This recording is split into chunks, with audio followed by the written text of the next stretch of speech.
Oke, assalamualaikum warahmatullahi wabarakatuh. Ya, jadi hari ini kita dibantu nih sama tim dari lab kimia untuk mendestilasi. Ya, jadi kita ingin mendestilasi dari asap cair yang kemarin kita buat. Nah, ini seperti ini. Ini ada minyak-minyaknya. Sebagian minyaknya juga sudah nempel di sini ya. Jadi nempel dengan yang non polar dengan non polar.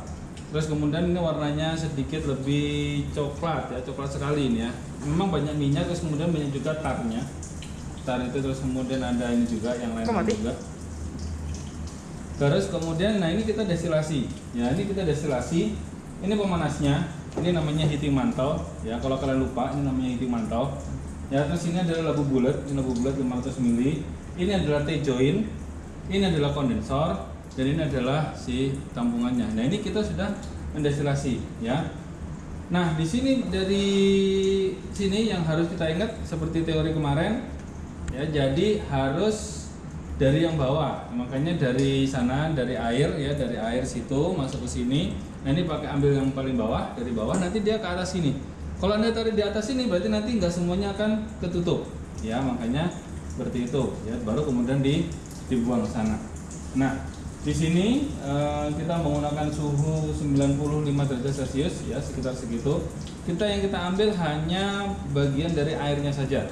Ini dari bagian airnya, di mana air menguap ya pada suhu 100 ya. Tapi memang 100 itu biasanya semua menguap gitu ya, tapi butuh waktu gitu ya. Tapi kalau di sini kita menggunakan suhu 95, sebagian sudah menguap, terus kemudian ketika dia menguap nanti kita dinginkan di sini. Nah, di sini kita sudah lakukan pembersihan ya, dari bagian dalamnya ini kita bersihkan dulu dari berbagai pengotor ya, seperti itu. Nah, di sini kalau kita detailkan di sini nanti ini ada uap, ketika dia ketemu air dingin ya, nanti dia akan dari uap itu akan merubah menjadi yang namanya air. Nah, di sini dia udah mulai turun menjadi air, terus nanti kita tabung di sini. Nah, hasilnya jelas beda ya. Hasilnya kalau di sini warnanya sedikit lebih hijau kekuningan ya. Nanti kita analisis seperti apa hasilnya. Terus kemudian yang paling penting juga adalah di sini harus ada apanya? Harus dikasih batu didih. Kalau nggak dikasih batu didih, yang terjadi apa nanti? Meledak di sini. Ya, kenapa? Karena ada tegangan permukaan dan segala macam. Ya, ini Bapak materinya ngulang saja ya, mengulang dari yang AMKP ataupun ada dari kimia pangan ya, seperti itu ya. Nah, ini nanti harapan kita adalah kita dapatkan dapatkan liquidnya itu lebih aman ya. Kenapa sih harus didestilasi gitu? Pertanyaan kan begitu kan, pasti begitu. Kenapa harus destilasi lagi? Kenapa nggak langsung aja Pak seperti ini? Nah, kita nggak tahu nih, kita belum tahu ini isinya apa. Mungkin saja ketika kita aplikasikan, nanti misalnya kita aplikasikan ke daging, ini mungkin mempunyai efek yang lebih bagus dibandingkan yang sudah destilasi. Tetapi ini banyak mengandung bahan-bahan kimia yang kita nggak tahu. Ketika kita destilasi di suhu 100 gitu ya, otomatis bahan-bahan yang di suhu 100 dia sudah menguap, nanti dia akan atas ke sini. Yang di atasnya tidak. Mungkin ada padatan atau minyaknya seperti ini, mungkin dia tidak akan terdestilasi ke sini. Sehingga apa? Sehingga dia lebih aman. Ya, lebih aman dalam pemakaiannya ya, gitu. Nah, ini aplikasinya banyak ya, bisa diaplikasikan untuk insektisida ya, bisa untuk pengawet dan segala macam. Nanti Anda silakan cari literaturnya, aplikasinya seperti apa ya, seperti itu. Nah, terus kemudian tahap selanjutnya apa sih Pak kalau kita ingin menggunakannya di bahan pangan? Pertanyaannya seperti itu pasti kan ya. Jadi apa sih yang harus dilakukan? Yang pertama adalah kita harus tahu karakteristik si asap cair ini seperti apa. Apakah dia ternyata toksik? LD50-nya berapa? LD50-nya berapa? Kita harus cek dulu. Nah, ngecek toksik dan toksik itu kan ada tingkatannya. Satu, misalnya Anda pakai larva udang.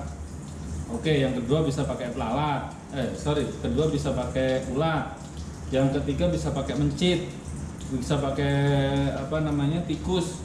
Bisa pakai kelinci. Bisa pakai orangutan, yang terakhir pakai manusia ya, seperti itu. Dan jadi tingkatnya seperti itu. Tetapi kalau misalnya kita menggunakan larva udang, asumsinya begini, larva udang itu kan kecil, terus kemudian dia kan juga lebih lemah gitu ya, seperti itu. Terus kemudian dia di situ FD50-nya ternyata rendah atau tidak toksik misalnya, yang hidup dalam sekian hari itu dia masih banyak gitu ya, sehingga apa ya kita bisa gunakan aplikasikan dalam bidang pangan. Misalnya kalau misalnya Anda mengawetkan suatu ikan atau mengawetkan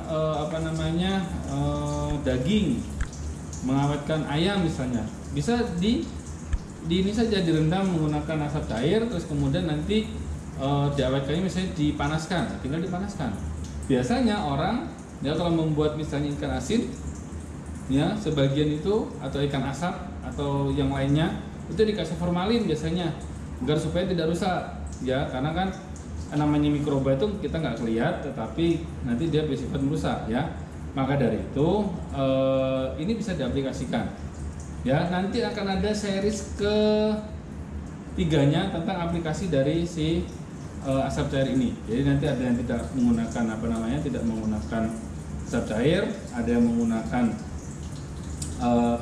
asap cair yang sudah destilasi, ada yang belum destilasi, sama satu lagi kita pakai nitrit ya. Biasanya kan daging kita pakai nitrit nih, seperti itu kan ya. Jadi kalau nama orang bahasa awamnya garam Inggris lah, apalah seperti itu nitrit sebenarnya dia untuk mengawetkan yang namanya si dagingnya ya. Asumsinya apa, dasar teorinya apa, ketika kita tambahkan nitrit ya tidak ada si mikroba itu tidak masuk ke dalam, sehingga dia tidak bisa merusak makanan ya, atau mungkin mikrobanya dehidrasi lah atau dan segala macam. Anda pasti lebih tahu karena ada di perkuliahan mikrobiologi ya, seperti itu ya. Jadi nanti kita akan aplikasikan seperti itu.